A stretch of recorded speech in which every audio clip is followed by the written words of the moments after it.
Hi guys, good evening.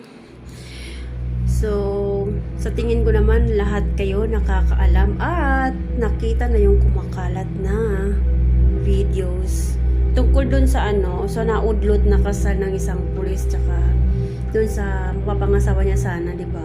So, 8 years na din sila nagsama, guys.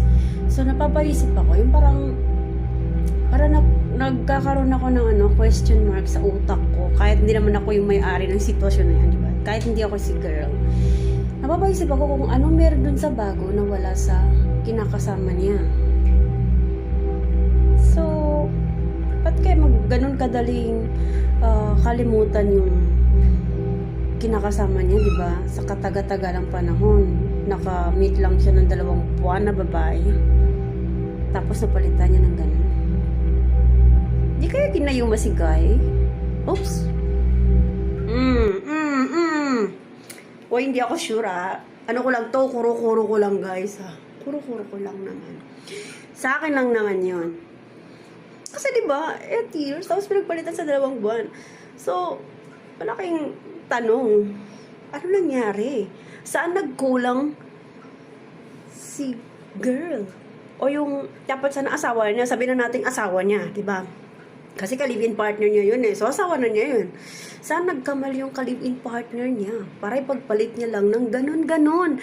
Para nakakapaggalit no? Alam mo, naiinis ako. Naiinis ako na naawa sa sitwasyon ng babae. Yung yung mapapangasawa niya sana, di ba? 8 years lang, nagsama. Tapos, di ba, ino-okay pa niya na may babae, pero bakit pinakasalan? Agad-agad? Ganun ba sila ka nagmamadali para lang maitali ni girl yung lalaki na alam niyang alam niya na ikakasal na, 'di ba? So yun lang guys, parang sa comment niyo no? Ano kayo suggestion niyo o yung kuro-kuro niyo o yung observation niyo kung bakit yung lalaki biglang nagbago, para nauntog yung ulo niya, tapos naisip na lang niya na hindi na ako masaya at hindi ko na mahal yung kinakasama ko kasi papakasalan niya iba. Pati ako nakakapag-isip ano kaya meron yung bago nawala yung kalibin niya. Maganda naman si girl, diba? Wala tayong picture ng wala tayong, hindi nakita sa yung pinalit sa kanya. May picture ba kayo nung guys? Send nyo naman sa akin.